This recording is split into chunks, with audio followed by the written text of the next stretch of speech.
کلال کا نام ملا، نام آپ کا امیر تھا، آپ اپنے جو خاندانی پس منظر ہے اس حوالے سے حضرت سیدنا امام علی رضا علیہ الصلوۃ والسلام ان کی اولاد امجاد میں سے ہیں، واہ سبحان اللہ، اس حوالے سے آپ سید ہیں اور حسینی سید ہیں۔ ٹھیک، اچھا اس کا مطلب یہ ہوا کہ کلال ایک تو یہ کہ وہ آپ کا مشغلہ تھا کوزہ گری نا، جی جی، زراعت آپ کا پیشہ ہوا اور کشتی کا آپ کو شوق تھا، لیکن وہی بات ہے کہ جب نظر پڑی پیر و مرشد کی تو سارا معاملہ جو ہے دنیا کا وہ تبدیل ہو گیا مکمل۔ جی، تو ان کو میں یہ عرض کرتا ہوں، جب اپنی والدہ محترمہ کے شکم میں تھے تو آپ کی والدہ بیان کیا کرتی ہیں کہ ویسے تو بہت احتیاط کرتی تھی، لیکن کبھی کبھار ایسا لقمہ جو مشتبہ ہوتا وہ میں تناول کر لیتی، آپ میرے شکم میں تھے تب تک آپ میرے شکم میں انگڑائیاں لیتے، اپنے وجود کو اکڑاتے رہتے اور مجھے درد اور تکلیف ہوتی جب تک وہ لقمہ میرے منہ سے دوبارہ باہر واپس۔ اللہ اکبر، اللہ تو یہ ولایت کا اظہار آپ کا دنیا میں آنے سے پہلے ہی اللہ تعالیٰ نے ماں کے شکم سے فرمایا، یعنی ولایت کا اظہار ولادت سے پہلے، ولادت سے پہلے ہی ولایت کا اظہار ہو چکا۔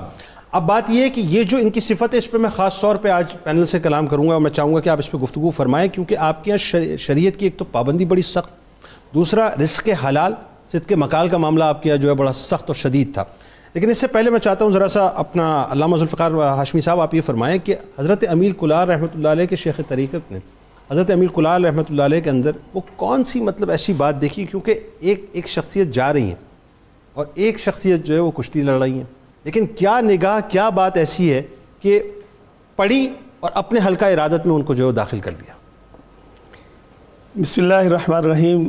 جنید بھائی، یہ اللہ تبارک و تعالیٰ نے نور فراست جو مومن کو عطا فرمایا ہوتا ہے، اور خاص طور پہ ارواح جب عالم ارواح میں الستو بربکم کا جواب دیتے ہوئے مانوس ہوئیں آپس میں، اور اس وقت وہاں پر جو ان کی انسیت پیدا ہوئی اور اس کی تکرار جو ان کے دلوں میں موجود ہوتی ہے، ان کی سماعتوں میں موجود ہوتی ہے، واہ واہ واہ، وہ دنیا میں گزرتے وقت کہیں اور مقام پر موجود ان کی نظروں ان کی سماعتوں سے ٹکرا جائے تو وہ آپس میں ایک میگنیٹک فیلڈ جو ہے وہ کہہ لیجیے کہ ڈیولپ ہوتی ہے۔ یعنی آپ کا کہنا یہ، اس کو ذرا میں آسان کر کے سمجھنا چاہوں گا کہ وہ جو الستو بربکم وہ جو وعدہ تھا، ٹھیک ہے جی، اس میں جن ارواح کو ملایا تھا وہ وہیں شناسہ ہو گئی تھی، اس کی تجدید دنیا میں آ کے ہو رہی ہے۔ جی بالکل ایسے ہی، وہاں ملا دی گئی تھیں، یہاں کے دوبارہ جو ہے مطلب بالکل ایسے ہی۔ وہ جو کہ ان کی نظر جو ہے یہ کیمیا گر ہوتے ہیں، یہ پھر تلاش میں رہتے ہیں۔ سبحان اللہ۔ جی، تو وہ گزر تو آپ اکھاڑے کے پاس سے رہے تھے، لیکن آپ کی نظر جب ان پر پڑی تو وہ پھر ٹک گئی نظر، اور وہاں سے ان کو اٹھا لیا اور اٹھا کے پھر کہہ لیجیے کہ اس اکھاڑے سے اٹھا کے آپ کو، جو کہ آپ پہلوانی کے فن کے ماہر تھے، آپ کو فن عرفان کا ماہر بنا دیا۔ یعنی یوں کہیے کہ روحانیت کے جوہری نے ایک جوہر نایاب کو جو ہے وہ اٹھا لیا وہاں سے۔ بالکل ایسے ہی، بالکل ایسے ہی۔ اور پھر یہ اللہ تبارک و تعالیٰ کا قانون قدرت ہے جو صبح قیامت تک رہے گا۔ رب تعالیٰ عز و جل نے کچھ دو ضابطے پیدا فرمائے ہیں جو کہہ لیجیے کہ مقرر فرمائے ہیں، جس کو قرآن حکیم فرقان مجید میں اس طرح سے ارشاد فرمایا گیا کہ اللہ یجتبی الیہ من یشاء وَيَهْدِي إِلَيْهِ مَن يُنِيبُ، کہ اللہ تبارک و تعالیٰ اپنے بندوں کو چن لیتا ہے جس کو چاہتا ہے۔ ایک تو طریقہ کار یہ ہے منتخب شدہ، اور دوسرا چننے کا طریقہ کار یہ ہے کہ یا پھر دنیا میں وہ کہیں مگن ہوتے ہیں، ان کو ہدایت عطا فرما کے انابت کے رستے سے، توبہ کے رستے سے اللہ تبارک و تعالیٰ اپنی طرف جو ہے وہ ہدایت عطا فرما اللہ اکبر، اللہ اکبر۔ تو یہ اگر دیکھیں آپ آج کی ہماری ممدوح شخصیت کو، تو آپ دونوں جو صفات ہیں، یہ دونوں کمالات ہیں، یہ دونوں جہتیں ہیں، اس کی مرقع اور مسجع نظر آتی ہے۔ ایک طرف آپ پیدائشی ولی بھی ہیں، دوسری طرف آپ دنیا داری کے اندر مشغول ہیں، اور نگاہ مرشد پڑتی ہے اور وہاں سے آپ کو جو ہے وہ منتخب کر کے اٹھا لیا جاتا ہے، اور پھر آپ کی اس انداز سے کہہ لیجیے کہ تربیت کی جاتی ہے کہ جیسے آپ انٹرو میں بھی بات کر رہے تھے کہ شریعت مطہرہ کی پاسداری آپ کی زندگی کا ایک جزو لا ینفک ہو جاتا ہے کہ کبھی اس پہ آپ اس کو مطلب اس کو چھوڑتے نہیں ہیں۔ اچھا، اس پہ تو کلام کرنا ہے، لیکن اس کا مطلب یہ ہوا کہ وہ روحانیت کی وہ میگنیٹک ویوز جس کا آپ نے اشارہ کیا کہ ولادت سے پہلے ولایت کا اعلان ہو چکا ہے، لیکن چونکہ دنیا داری میں مشغول ہیں، جانا اسی راستے میں، مسافر اسی راستے کے، منزل وہی ہے، تو وہیں ان کو کھینچ لیا گیا۔ ایسا ہی ہوا پھر؟ بالکل ایسے ہی، بالکل ایسا ہی ہے۔ اور آپ یہ دیکھیے نا کہ اصل چیز یہ ہے کہ اللہ تبارک و تعالیٰ نے پہلے سے، وہ قدرت خود کرتی ہے لالے کی ہنا بندی، سبحان اللہ، خود سے منتخب کر لیا جاتا ہے، اور وہ یہ چنے ہوئے لوگ ہوتے ہیں، اور ان کو پھر اسی حساب سے اللہ تبارک و تعالیٰ، دیکھیے نا کہ کتنے بڑے مقام پر آپ کو فائز کیا گیا۔ آپ کے شیخ نے جس مقام پر آپ کو لا کر کھڑا کیا ہے کہ آپ سلسلہ طریقت جو نقشبندیہ ہے اس کے ایسے سرخیل ہیں کہ حضرت سیدنا بہاؤالدین نقشبند رحمۃ اللہ تعالی علیہ کے آپ شیخ کامل ہیں۔ اللہ اکبر، اور وہ کتنی بڑی ہستی، جی کتنی باکمال ہستی. اچھا جی اب مجھے یہ بتائیے مفتی خلیل صاحب کہ حضرت امیر کلال رحمۃ اللہ علیہ کی ظاہر ہے اپنے شیخ طریقت سے جو عقیدت اور محبت کا عالم تھا، دنیا کو ذرا وہ بھی بتائیے کہ آپ پھر صرف حلقہ ارادت میں داخل نہیں ہوئے بلکہ فنا فی الشیخ کی اعلیٰ منازل پہ جا کے فائز ہوئے. جی بسم اللہ والصلاۃ والسلام علی رسول اللہ. جنید بھائی، جتنے بھی اولیاء اللہ ہیں یہ سب گلشن مصطفیٰ صلی اللہ تعالیٰ علیہ وسلم کے پھول ہیں. بھائی سبحان اللہ. سائم چشتی نے ان کے بارے میں کہا ہے الفت رامیتنی عشق سماسی کر نصیب، آہا کملی والے کے مہکتے گلستان کے واسطے. سبحان اللہ سبحان. حضرت امیر کلال ان کی شیخ سے جو نسبت ہے اس کے اوپر میں اپنے ناظرین کو یہ بتانا چاہتا ہوں کہ انسان فنا فی الشیخ کیسے ہوتا. ہاں بتائیے ذرا. اس میں میں اپنے شیخ طریقت کا ایک جملہ بتاؤں گا. آپ فرمایا کرتے تھے مرن تو پہلا مر جانا ایک کام میں اہل طریقت دا. مرنے سے پہلے مر جانا. ایک کام میں اہل طریقت دا. مر کے دلبر نو پانا ایک کام میں اہل طریقت. پھر فرماتے تھے جویں کیا یار کر کے وکھایا یار نے، بیٹا چھری ہیٹھ یار لئی لٹایا یار نے. سجنا دی ریت ویکھو جند جان وار دے سب حسرتاں تے سارے ارمان وار. مرنے سے پہلے وہ ہے نا کہ یار کی مرضی کے آگے یار کا دم بھر کے دیکھ، سب تماشے کر لیے ہیں اب یہ تماشا کر کے دیکھ. مرنے سے پہلے مر جانے کا مطلب یہ ہے کہ جب بندہ چارپائی کے اوپر لیٹا ہوا ہے اور غسل دینے والا اپنی مرضی کرتا، دائیں بائیں جو مرضی، اگر وہ مرضی اپنی زندگی میں چھوڑ دے اور اپنے شیخ کے حکم کے تابع ہو جائے اور جیسے شیخ کے وہ فنا، پھر وہ جا کے فنا فی شیخ کی منزل پہ پہنچتا. اگر اپنی مرضیاں کرنی ہے تو پھر فنا فی شیخ نہیں ہوتا، پھر انسان نفس کا پجاری ہوتا. اور حضرت امیر کلال رحمۃ اللہ تعالیٰ علیہ آپ نے جب اپنے شیخ کی طرف توجہ کی، بابا سماسی کی طرف، تو پھر ہر شے چھوڑ دی اور تا زندگی جب تک وہ حیات رہے آپ نے ان کے حکم کے مطابق زندگی گزاری. اور اللہ تعالیٰ نے کیا نور معرفت عطا فرمایا کہ آپ اپنے شیخ کی موجودگی میں مرید بھی کرتے تھے، اور جب کوئی مرید سامنے آتا تو اس کے دل کے احوال سے باخبر بھی ہو جاتا. سبحان اللہ. اور یہ حضور صلی اللہ تعالیٰ علیہ وسلم کا فیض تھا جو آپ میں آیا. نبی صلی اللہ تعالیٰ علیہ وسلم مینا کی جامع مسجد خیف میں تشریف فرما تھے تو دو بندے آئے، کہنے لگے آقا کریم صلی اللہ تعالیٰ علیہ وسلم اگر آپ اجازت دیں تو ہم کچھ سوالات کرنا چاہتے. تو آقا کریم صلی اللہ علیہ وسلم کا رحمت کا دریا جوش پر تھا. آپ نے فرمایا اگر تمہارا جی چاہتا ہے تو تم سوال کر لو وگرنہ بیٹھ جاؤ، میں سوال بھی بتا دیتا ہوں جواب بھی بتا دیتا ہوں. آئے ہائے ہائے ہائے. تو یہ شیخ کامل کا کمال ہوتا ہے کہ اس نے اپنی نگاہ کو پاک طیب اور طاہر کیا ہوتا ہے اپنے شیخ کے پاس بیٹھ کر. جب اس کا مرید آتا ہے تو اس کے سارے احوال سے وہ باخبر ہو جاتا. اللہ. اور یہی کمال حضرت امیر کلال میں تھا. یہی چیز دادا صاحب نے بیان کی، مختلف اولیاء نے بیان کی. دادا صاحب رحمۃ اللہ علیہ فرماتے ہیں میں اپنے شیخ کا سامان پکڑ کے ساتھ چلا ہوا تھا تو دل میں خیال آیا علی حجویری جو کچھ ملنا ہے اللہ تعالیٰ نے دے دینا، ان کے پیچھے چلنے کا کیا فائدہ. تو فرمایا شیخ نے فوری میرے دل کے خیال کے اوپر نظر ڈالی اور میری طرف رخ کر کے کہنے لگے علی حجویری بات ٹھیک ہے کہ جو ملنا ہے وہ مل جانا ہے لیکن بزرگوں کی خدمت سے اللہ درجات بلند فرما دیتا. واہ واہ واہ واہ. تو امیر کلال کا سب سے بڑا خاصہ یہ تھا کوئی بات کرنے کے لیے آپ کے پاس آتا اس کو سوال کہنے کی ضرورت نہیں پیش آتی تھی، آپ سوال بھی بتا دیتے تھے جواب بھی بتا دیتے تھے. یعنی اس کے دل پر پہلے ہی آپ کی نگاہ ہوتی تھی. بالکل پہلے ہی نگاہ ہوتی. روشن ضمیری کے اس مقام پہ تھے کہ پردے آپ کے سامنے پھر پردے نہیں. بالکل ایسا ہی. اچھا جی ابھی بتائیے علامہ برکاتی صاحب کہ ایک تو بات یہ ہو گئی کہ حضرت سماسی رحمۃ اللہ علیہ جو آپ کے شیخ تھے، آپ بنیادی طور پہ پھر اس کا مطلب یہ ہے نا کہ وہی بات ہے کہ وہ جو صبغت اللہ کی جو منزل ہے کہ جہاں پہ اللہ کا رنگ، پھر اللہ کا رنگ جو ہے جب منتقل ہوتا ہے بندوں کے اندر تو صورتحال بڑی دوسری ہو جاتی ہے. تو حضرت سماسی رحمۃ اللہ علیہ کے رنگ میں آپ اتنے رنگ چکے تھے کہ پھر اس کے علاوہ آپ کو کچھ اور نظر نہیں آتا. ایسے ہی تھا. جی بالکل ایسے ہی ہے. اصل میں جو بزرگان دین ہیں ان کا ایک طریقہ رہا ہے کہ جب وہ کسی پہ اپنا رنگ چڑھاتے ہیں تو پھر وہ چیک بھی کرتے ہیں کہ یہ واقعی اس منزل تک پہنچا ہے کہ نہیں. تو اس چیز کی اصل بھی قرآن مجید میں موجود ہے.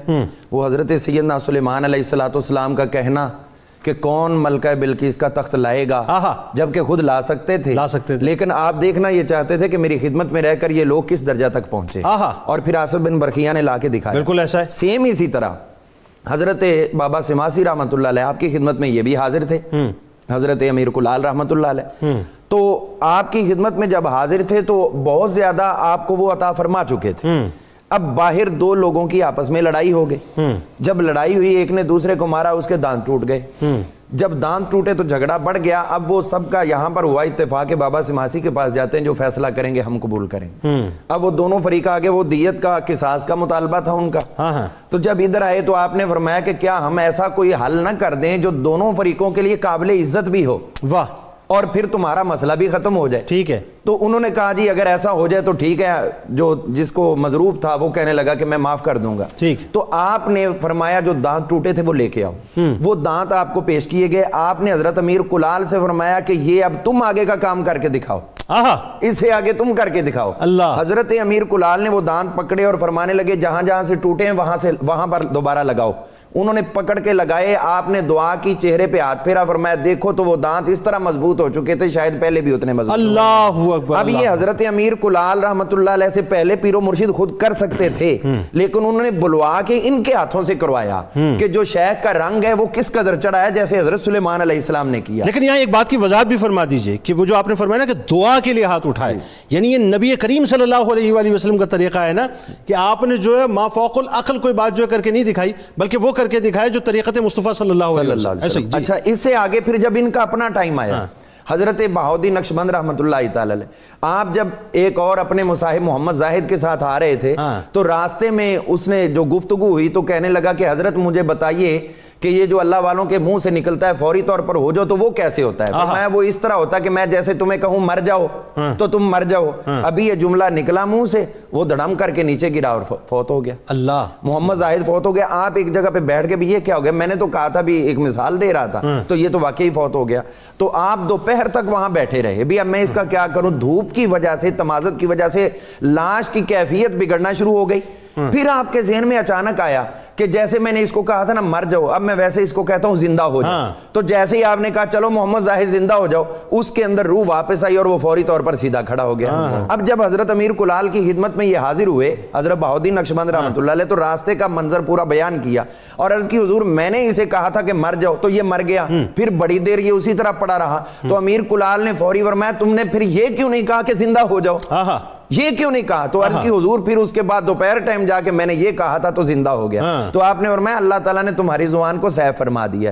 تو جس طرح آپ کے پیر و مرشد نے اپنی موجودگی میں ان سے کام لیا, اسی طرح آپ نے بھی اپنے مرید خاص, یعنی وہی بات ہے کہ جب اللہ کا قرب انسان اختیار کرتا ہے پھر اللہ تعالیٰ جو ہے اس کے ہاتھ بن جاتا ہے جس سے وہ کام لیتا ہے نا, زبان بن جاتا ہے جس سے وہ بولتا ہے. ایسے بالکل ٹھیک ہے. ناظرین آئیے مل کے چلتے ہیں سرکار مدینہ صلی اللہ علیہ وآلہ وسلم کی بارگاہ اقدس میں درود پاک کا نذرانہ پیش بھی کرتے ہیں, سنتے بھی ہیں, اور جب وقفے سے لوٹیں گے تو میں آپ کو کچھ فرامین بتاؤں گا حضرت امیر کلال رحمۃ اللہ علیہ کے, بڑے کمال ہیں صاحب, اس کو مس مت کیجیے گا. لیکن اس کے بعد ایک اور سوال پیدا ہوگا امیر تیمور کے حوالے سے, بہت ہی اہم کوشچن ہے کیونکہ بہت بڑا فاتح وہ تھا, چنگیز خان اور سکندر اعظم کے لیول پہ اس کو دیکھا جاتا ہے. وہ بات اور بات ہے کہ تاریخ اس کے حوالے سے بہت کچھ لکھتی ہے, لیکن اس نے کچھ آفرز کی تھی. وہ کیا کی تھی اس پہ کلام ہوگا, ہمارے ساتھ رہیے. درود پاک کے وقفے کے بعد آپ سے ملاقات ہوتی ہے. اللهم صل على سيدنا ومولانا محمد وعلى سيدنا علي وسيدتنا فاطمة وسيدتنا زينب وسيدنا حسن وسيدنا حسين وعلى وصحبه وبارك وسلم. اللهم صل على سيدنا ومولانا محمد وعلى سيدنا علي وسيدتنا فاطمة وسيدتنا زينب وسيدنا حسن وسيدنا حسين وعلى آله وصحبه وبارك وسلم. اللهم صل على سيدنا ومولانا محمد. خوش آمدید خواتین و حضرات. ناظرین کرام, حضرت امیر کلال رحمۃ اللہ علیہ, میں نے آپ کو بتایا نا کہ شریعت کے انتہائی پابند نظر آتے, انتہائی, اور شریعت محمدی صلی اللہ علیہ وآلہ وسلم پر انتہائی سختی کے ساتھ عمل کرتے تھے. اس کا ایک واقعہ میں نے ابتدا میں بتایا, کچھ اور اس پہ بات ہوگی, لیکن ان کے فرامین سنیے کہ کیا فرماتے ہیں. فرماتے ہیں کہ جب تک تم زندہ رہو طلب علم سے ایک قدم بھی دور نہ رہو، کیونکہ طلب علم تمام مسلمانوں پر فرض ہے اور حضور نبی کریم صلی اللہ علیہ وآلہ وسلم کی سنت ہے۔ پھر فرماتے ہیں کہ حضور نبی کریم صلی اللہ علیہ وآلہ وسلم کی پیروی سے تجاوز نہ کرو، کیونکہ جملہ سعادتیں اسی عمل سے حاصل ہوتی ہیں۔ پھر فرماتے ہیں کہ ایک علم ایمان، دوسرا علم نماز، تیسرا علم روزہ، چوتھا علم زکوٰۃ، پانچواں علم حج، چھٹا فرماتے ہیں کہ والدین کی خدمت کا علم، ساتواں فرماتے ہیں کہ صلہ رحمی اور رعایت ہمسائے کا علم، آٹھواں فرماتے ہیں کہ خرید و فروخت کا علم، اور نویں بات فرماتے ہیں کہ حلال و حرام کا علم۔ ان امور سے ناواقفی کی بنیاد پر لوگ تباہی کے بھنور میں پھنس جاتے ہیں۔ اس کے بعد آپ فرماتے ہیں کہ میرے عزیزوں، اخلاص اختیار کرو اور دوسروں پر رحم کرو تاکہ نجات پاؤ۔ اس کے بعد اور ایک اور جگہ فرماتے ہیں کہ دل، زبان اور جسم کی پاکیزگی حلال لقمے سے حاصل ہوتی ہے۔ دل، زبان اور جسم کی پاکیزگی حلال لقمے سے حاصل ہوتی ہے۔ آدمی کے معدے کو پانی کا حوض چاہیے، حوض سے مختلف سمتوں میں پاک پانی اسی صورت میں نکل سکے گا جبکہ خود حوض پاک پانی کا مجموعہ ہو۔ اور آخری جملہ عرض کر رہا ہوں کہ فرماتے ہیں کہ حضور نبی کریم صلی اللہ علیہ وآلہ وسلم نے فرمایا کہ جو 40 دن تک حلال روزی کھائے، اللہ تبارک و تعالیٰ اس کے دل و زبان کو علم و حکمت سے بھر دے گا اور اس کا دل روشن ہونے لگے گا، مگر شرط یہ ہے کہ تقویٰ کو ہر حال میں اپنا شعار بنائے رکھے۔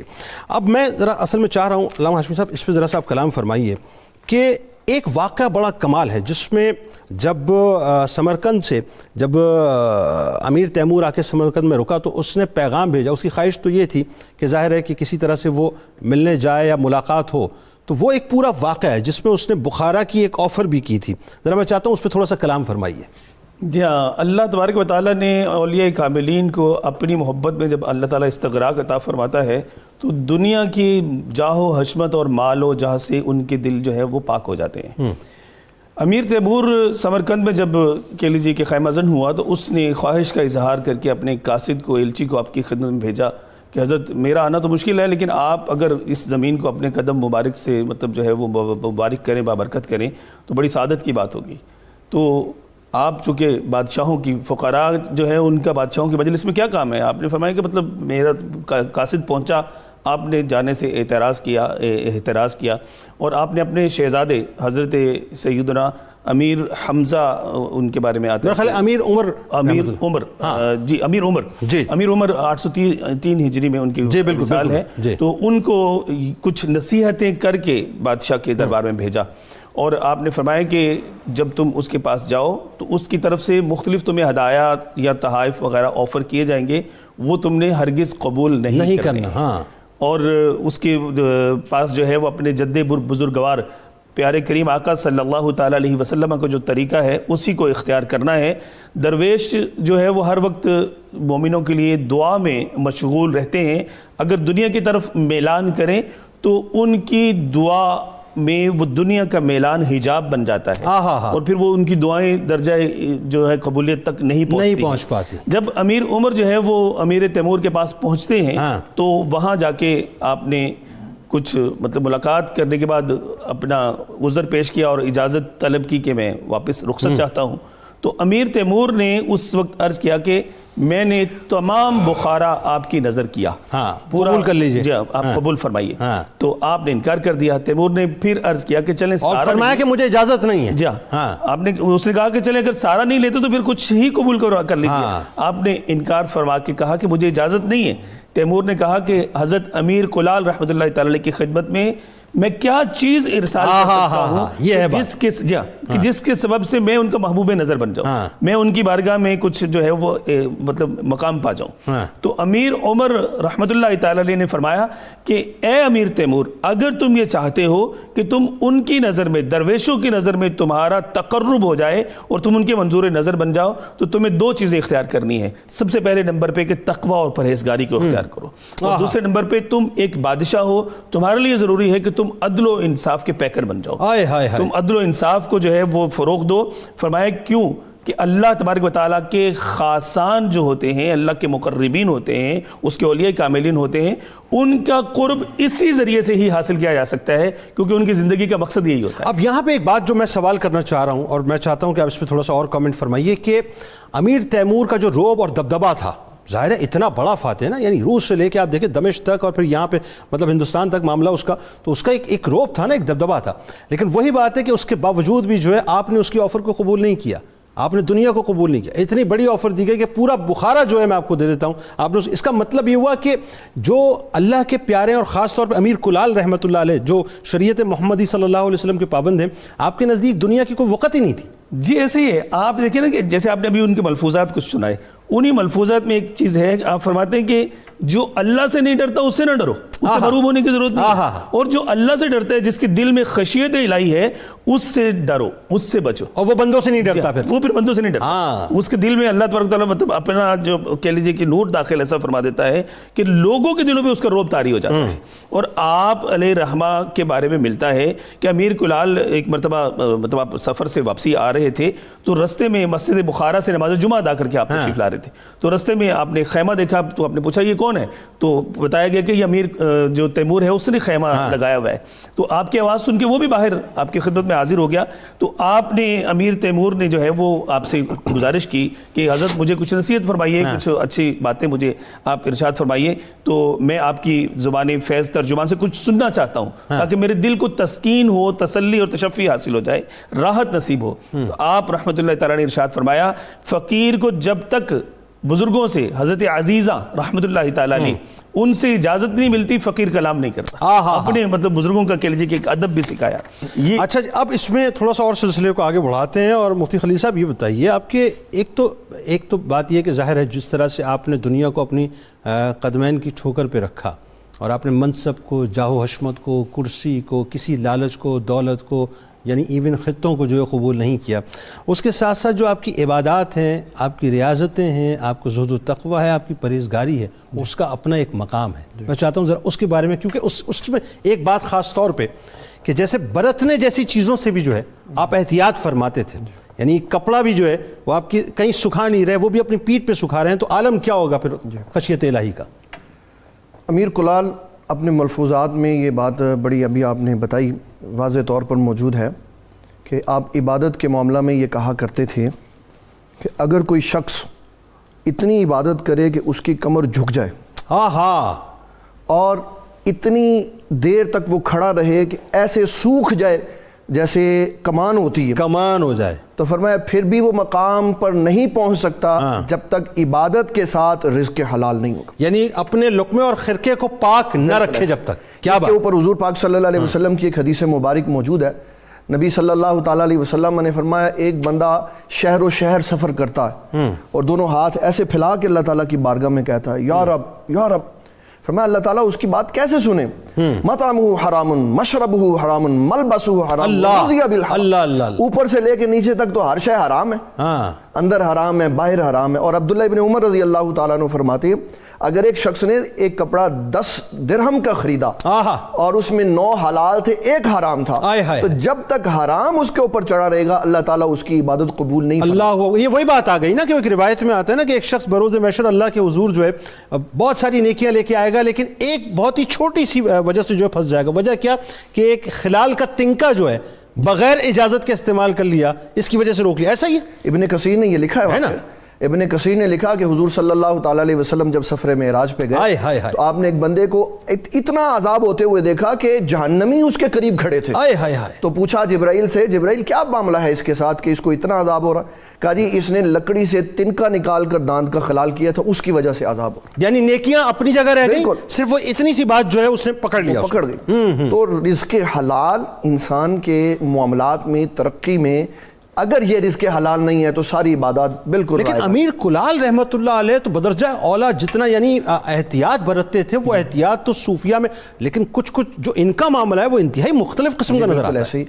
آپ نے ساری زندگی جو عبادات کی اس میں آپ کے آرام اور سونے کے بستر کے معاملے میں یہ آپ کے مناقب میں لکھا ہوا ہے، آپ ساری زندگی اپنے پاؤں پھیلا کر نہیں سوئے. اور یہ حضور صلی اللہ تعالیٰ علیہ وسلم کے اوصاف میں سے وصف ہے کہ آپ نے ساری زندگی نرم بستر نہیں استعمال کیا. اللہ اکبر. سیدہ حفصہ نے ایک دن کھجور کی چھال والا بستر 2 کی بجائے 4 تہیں لگا کے رکھ تہ دیا. لگا دی. تو حضور صلی اللہ تعالیٰ علیہ وسلم نے فرمایا آج بستر میں تبدیلی کر دی؟ کہا نہیں حضور میں نے اس کو نرم کر دیا. فرمایا اسی لیے تہجد میں اٹھنے میں مشکل پیش آئی. تو جب تک عبادت میں استقامت نہیں ہوگی، تسلسل نہیں ہوگا، تو پھر قوم کو کیا دیا جائے گا؟ ان اللہ والوں کی زندگیاں ہمیں یہ بتاتی ہیں کہ انہوں نے اپنی نیندوں کو، اپنے آرام کو پس پش ڈال دیا ہوتا ہے اور دن رات اللہ تعالیٰ کی عبادت میں مصروف رہتے ہیں. ٹھیک.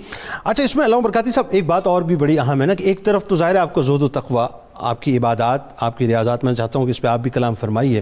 پھر اس کے ساتھ ساتھ رزق حلال، احتیاط کا برتنا، اور پھر کرامتوں کا ظہور ہونا آپ سے، کیونکہ کرامات بھی آپ کی بڑی مشہور ہیں نا. اس پہ تھوڑا سا قرآن اور حدیث کی روشنی میں تھوڑا اس سے ریلیونٹ کر کے بتائیے.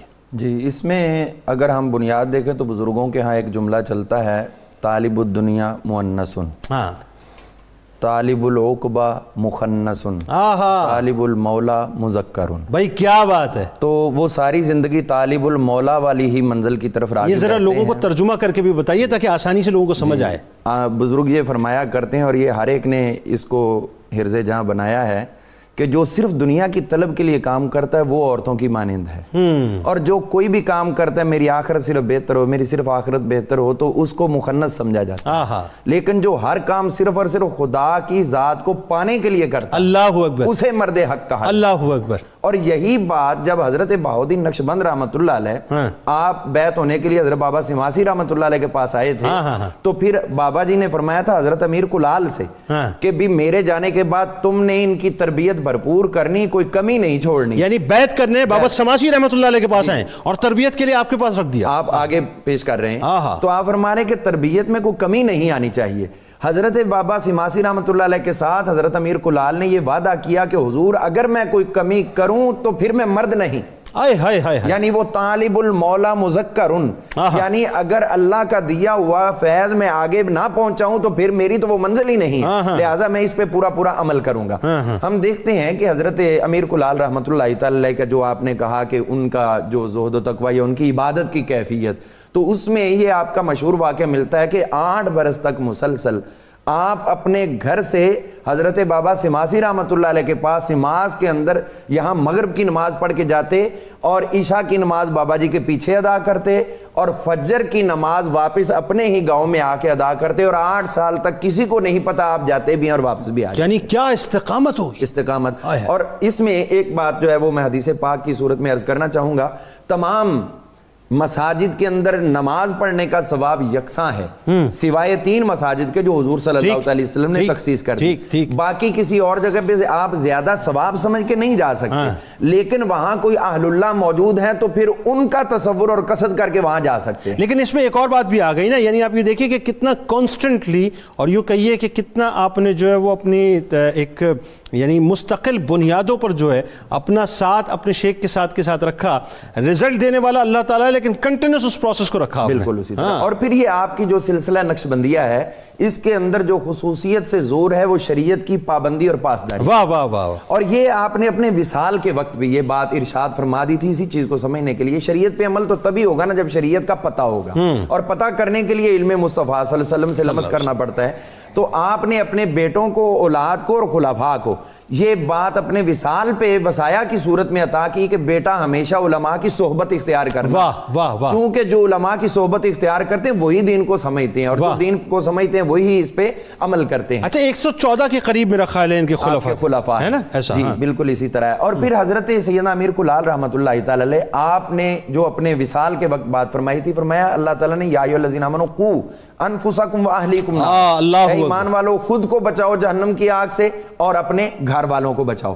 اور اس کے ساتھ متصل آپ نے ایک واقعہ بیان کیا اور فضیل بن عیاض کے ایک مصاحب کا، تو کہنے لگے کہ ان کو دیکھا گیا کہ سخت ترین سردی کی اندر بھی صرف ایک انہوں نے کرتا پہنا اور جسم سے ان کے پسینہ جو ہے وہ نچڑ رہا ہے. تو یہ حیرت میں پڑ گئے کہ لوگوں کو سردی لگ رہی ہے اور آپ کا پسینہ نکل رہا ہے، تو اس کی کیا وجہ؟ انہوں نے کہا میں آ رہا تھا تو راستے میں ایک جگہ پہ کوئی غلطی ہو رہی تھی اور میں اس کو روک سکتا تھا، اس گناہ کو بچا سکتا تھا جہنم کی آگ سے، لیکن نہ بچا پایا، توجہ نہ کی، کچھ میں نے اس پہ سستی کر دی. اب واپس آیا ہوں تو میں وہ تصور کرتا ہوں تو مجھے اتنی شرمندگی ہوتی کہ میں قیامت کے دن اللہ کو کیا کیا اس کا جواب دوں؟ تو اسی لیے میں لرز جاتا ہوں. تو یہ آپ نے مثال دے کے ساتھ اپنے مثال پہ فرمایا کہ صرف اپنے آپ کو نہ بچاؤ بلکہ دوسروں کو بچانے کے لیے بھی کوشش کرو. جس طرح دعوت اسلامی والے بھی کہتے ہیں ہمیں اپنی اور ساری دنیا کے لوگوں کی اصلاح کی کوشش کرنی ہے. بالکل ٹھیک ہے جی, بالکل ٹھیک ہے جی. اچھا, اس میں علامہ ذوالفقار مصطفیٰ ہاشمی صاحب بھی بتائیے, ایک مجھے وہ واقعہ یاد آ گیا کہ جس کی ریلیونسی میں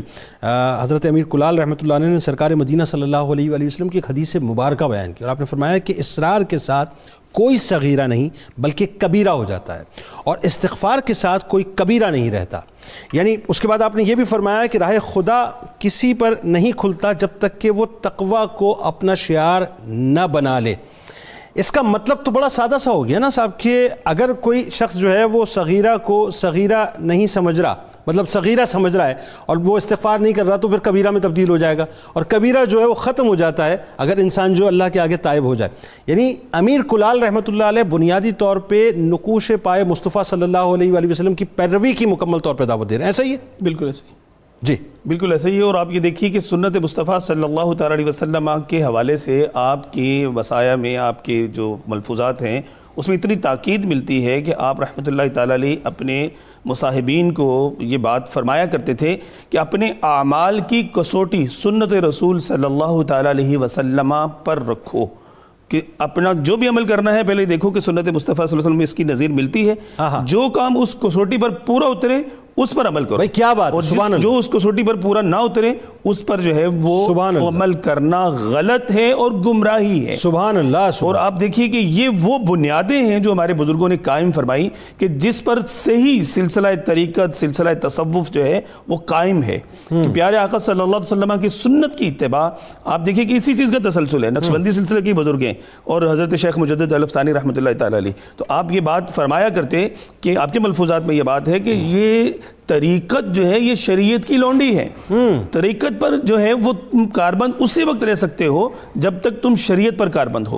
شریعت کے رستے کو چھوڑ کر کوئی اور رستہ اختیار کرنا یہ غلط ہے, یہ گمراہی ہے, یہ تمہیں جو ہے وہ اللہ تبارک و تعالیٰ تک واصل باللہ ہونے تک جو ہے وہ تمہیں نہیں لے کر جاتا. آج مطلب آپ دیکھیں کہ اگر ہم موجودہ معاشرے کی بات کریں تو صریحاً احکامات خداوندی, احکامات مصطفیٰ, سنت مصطفیٰ صلی اللہ علیہ وسلم کی پامالی, اخلاق کا مطلب اخلاق و تخلط کا ایک ماحول, مخلوط کہہ لیجیے کہ نشست گاہیں, اور نماز, روزے, دیگر احکامات شریعت کی کوئی پابندی کا سلسلہ نہیں ہے. اور لوگ جو ہے وہ کہہ لیجیے کہ صوفی بن کے بیٹھے ہوتے ہیں, صوفیانہ مجالس منعقد کر رہے ہوتے ہیں, یا کہہ لیجیے کہ پیر طریقت بن کے بیٹھے ہوتے ہیں, جبکہ طریقت کی یہ راہیں ہیں کہ جو ہمارے ان بزرگوں نے ہمیں ایک ایک کر کے نکھار کے کہہ لیجیے کہ بتا دی, اور کسی قسم کا اس میں کسی قسم کی کوئی ملاوٹ پیدا نہیں. اس میں کوئی غلو بھی نہیں, میرا خیال ہے نہ اس میں کوئی غلو ہے, نہ اس میں کوئی تصنع ہے, نہ کوئی بناوٹ ہے, نہ دنیا داری ہے. بلکہ میں تو یہ کہتا ہوں کہ اصلاح احوال کے حوالے سے جس انداز سے اس وقت ہم چونکہ حضرت امیر کلال رحمۃ اللہ علیہ کا تذکرہ پاک کر رہے ہیں, تو اصلاح احوال پہ جتنا آپ نے کام کیا ہے اور جتنی باریک بینی سے کام کیا اور جتنا ڈیپتھ میں جا کے لوگوں کو بتایا ہے کہ ہمیں کتنا بچنا چاہیے, میرا خیال ہے یہ آج کے دور کی ایک بہت بڑی مثال ہے, اور ہمیں سمجھنا چاہیے کہ ہمیں جو ہے ان کی پیروی کرنی چاہیے. کیا فرمائیں گے؟ جو اولیاء اللہ ہوتے ہیں وہ ہر میدان میں کام کرتے ہیں.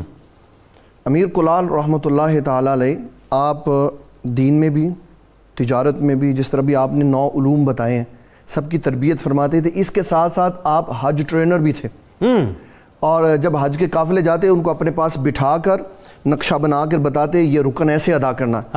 تو ابو الحفظ کبیر کی مجلس میں آپ بیٹھے ہوئے حج کی ٹریننگ دے رہے تھے, تو ایک بندہ کھڑا ہو کے شرارتی سا تھا, کہنے لگا آپ نے تو حج کیا ہی نہیں, تو آپ کیسے تربیت دے دیں؟ کیا بات, آپ نے پکڑ کے سارا کعبۃ اللہ دکھا دیا. اللہ اکبر. فرمایا یہ دیکھو سب کچھ سامنے. اور اس کی ایک دلیل یہ بھی ملتی ہے کہ آپ آخری عمر میں مکہ المکرمہ اور مدینہ المنورہ سے ایک وفد آیا آپ سے ملنے کے لیے. آپ کے بیٹے نے پوچھا آپ کون ہیں؟ حضرت تو وصال فرما گئے. کہنے لگے ہم تو پچھلے 30 سال سے حضرت کے مرید ہیں. کہا آپ کہاں سے مرید ہیں؟ کہا ہم مکہ المکرمہ میں مدینہ المنورہ میں. کہا حضرت نے تو کبھی حج فرمایا نہیں. وہ کہنے لگے آپ کمال کرتے ہیں, وہ تو ہر سال ہمارے ساتھ 32-33 سال میرا خیال ہے. اور اس میں ایک بندہ سوال کر دیتا ہے کہ یہ کیسے ممکن ہے کہ ایک جگہ یہاں موجود ہے, دوسری جگہ وہاں موجود ہے. تو اس کے لیے غور کرنے کی بات ہے, ملک الموت کو بھی تو اللہ نے یہ اعزاز بخشا ہے نا کہ ایک وقت میں ہزاروں جگہوں پہ ہوتا ہے. تو اولیاء اللہ بھی یہ سارے کمالات کرتے. اور آپ بہادر بھی بڑے تھے. اس کی نہیں آسان سی مثال اور کر لیتے نا تاکہ لوگوں کو سمجھ آ جائے مفتی صاحب. بات یہ ہے کہ یہ تو آپ نے بہت بڑی بات فرما دی, بہت آسان کر لیتے ہیں بات. مین میڈ ہے نا یہ سارا سیٹلائٹ کا سسٹم, مین میڈ ہے نا. اور اس وقت مفتی خلیل صاحب جو ہیں ایک ہی وقت میں ہزاروں نہیں لاکھوں نہیں کروڑوں گھروں میں دیکھے جا رہے ہیں. تو یہ تو انسانوں کی بات ہے. تو جو انسان بنانے والا ہے اس نے انسان کو اشرف بنا کر کتنی بڑی طاقت دی اور مقام کیا ہے پھر. حضرت امیر کلال رحمۃ اللہ علیہ, آپ اپنے ساتھیوں کے ساتھ جا رہے تھے تو راستے میں شیر آ گیا. ولی اللہ بہادر ہوتے ہیں, ڈرتے نہیں ہیں. تو آپ نے اس کو پکڑا اور سائڈ پہ کر دیا. اور یہ بیان ہی حضور صلی اللہ تعالیٰ علیہ وسلم کی عنایت تھی کہ حضرت سفینہ رضی اللہ تعالیٰ حضور کے غلام, جی جی, آپ جنگل میں گئے تو شیر آ گیا. جب آپ اپنے لشکر سے بچھڑ گئے, اب وہ چاہتا تھا کہ میں پکڑوں, تو حضرت سفینہ رضی اللہ تعالیٰ عنہ نے کہا کہ بھائی بات سنو یا ابو الحارث, اور شیر یہ دھیان رکھنا میں حضور کا غلام ہوں.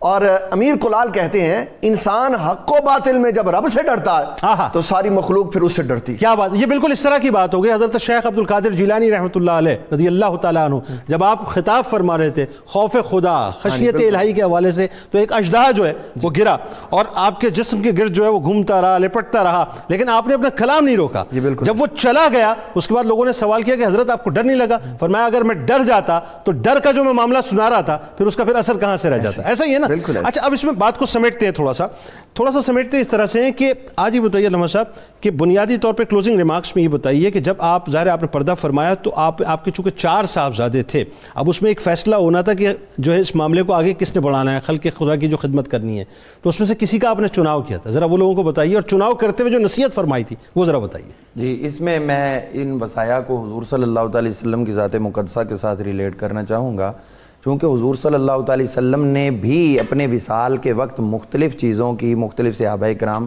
رضوان اللہ علیہم اجمعین کو ڈیوٹیاں سونپی تھیں. جی.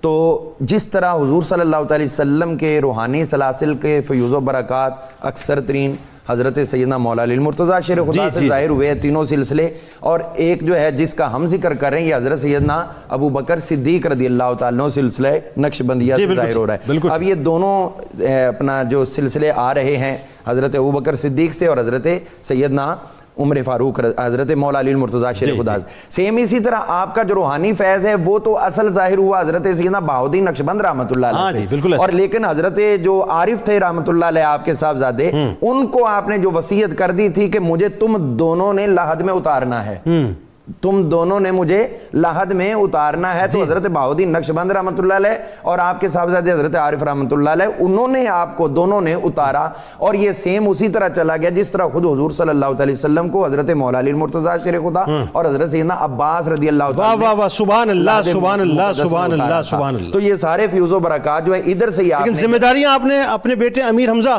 رحمۃ اللہ علیہ کو اپنی جو خاندانی تھی اور دیگر, اور جو آپ نے طریقت کا سلسلہ تھا وہ حضرت بہاؤالدین نقشبند سے, اور یہ آپ نے فرمایا تھا کہ میں نے تمہاری تربیت میں اپنے سینے کو سکھا دیا ہے, یعنی جتنے علوم و معارف تھے ایک قطرہ بھی اپنے پاس نہیں رکھا, ساری تمہیں. سبحان اللہ. مختصر کامنٹ آپ دونوں کے. جی ہاں, تربیت آپ کی مجلس کا جو ہے وہ خاص عنصر نظر آتا ہے, اور آپ دیکھیے کہ اپنے مریدین کو, اپنے متعلقین جو بھی آپ کی خدمت میں حاضر ہوا کرتے تھے, ان کو اعتدال کے ساتھ خرچ کرنے کا مشورہ دیتے, میانہ روی کو اختیار کرنے کی تربیت دیتے, سنت مصطفیٰ صلی اللہ علیہ وسلم کی پاسداری کی تربیت دیتے, اور رزق حلال کمانے کے حوالے سے یہ کہتے کہ اس میں مشغول مت ہو جاؤ, جتنا احتیاج ہے اتنا حاصل کرو, اور جو ہے اس کو خرچ کرو, خرچ کرنے میں ہاتھ تنگ نہ کرو, کنجوسی اختیار نہ کرو, بخل سے بچو, اور جب تمہارے پاس موجود ہو تو بھروسہ موجود پر نہ کرو بلکہ اللہ تبارک تعالیٰ کی ذات پر بھروسہ رکھو, اس کی ذات پر جو ہے وہ یقین رکھو, مسبب پر بھروسہ ہونا چاہیے, مسبب پر, اسباب پر جو ہے تمہارا بھروسہ نہیں ہونا چاہیے. یہ ساری مطلب کہہ لیجیے کہ اس طرح سے دلوں کو کھرچ کے ان کے اندر سے وہ رذالتیں اور خباثتیں اور دنیا کے رذائل جو ہے وہ نکال کے نورانیت اللہ تبارک تعالیٰ کا قرب, اس کی معرفت, اس کا عرفان اس انداز سے بھر دیتے تھے کہ آپ کی مجلس سے جو ہے وہ اٹھنے والے لوگ زمانے کو منور کرنے والے. کوئی بات نہیں, اصلاح احوال. جی آخر میں علم کے شہدائی تھے, خود بھی سیکھتے اور دوسروں کو بھی سکھاتے. سبحان اللہ. حضور صلی اللہ علیہ وسلم کی بارگاہ میں ایک بندہ بیٹھا ہوا تھا تو ملک الموت آئے, کہا حضور اس نے ابھی فوت ہو جانا. تو جب آپ نے اس کو بتایا تو کہنے لگا حضور مجھے کوئی ایسا عمل بتا دیں کہ روح نکلے میں ساتھ ہی جنت میں چلا جاؤں. آپ نے فرمایا علم سیکھنا شروع کر دو, تو جو ہی روح قبض ہوگی اللہ تعالیٰ تمہیں جنت. اللہ اکبر. علم کی طرف توجہ دی کہ حضور صلی اللہ تعالیٰ علیہ وسلم کی میراث جو اولیاء اللہ میں آئی ہے وہ علم ہے، واہ، اور اسی کو سیکھو گے تو اللہ کا قرب حاصل۔ لیکن علم کے ساتھ انکساری بھی تو ضروری ہے۔ جی بالکل، اصل یہ تو بات لازم و ملزوم ہے۔ لازم و ملزوم ہے۔ آپ تینوں کا بہت شکریہ، آپ تشریف لائے۔ آئیے جناب چلتے ہیں کتاب الشفا کی جانب۔ دل کی بیماریوں کا علاج، بہت ہی کمال علاج ہے جو آپ کے سامنے پیش کر رہا ہوں۔ ہر فرض نماز کے بعد دل پر ہاتھ رکھ کر اول و آخر درود پاک کے ساتھ یہ کلمات، یا اللہ یا قوی القادر المقتدر قونی وقلبی پڑھیں، انشاءاللہ دل کی تمام بیماریوں سے شفا مل جائے گی۔ حضرت خواجہ سید امیر کلال رحمۃ اللہ علیہ فرماتے ہیں کہ اپنے اعمال میں اخلاص پیدا کرو۔ کیا کرو؟ اپنے اعمال میں اخلاص اختیار کرو اور دوسروں پر رحم و کرم والا معاملہ کرو تاکہ تم نجات پاؤ۔ اگر ابھی تک آپ نے ہمیں ٹویٹر پہ جوائن نہیں کیا تو فوراً فالو کر لیجئے، فیس بک پیج کو اگر آپ نے نہیں کیا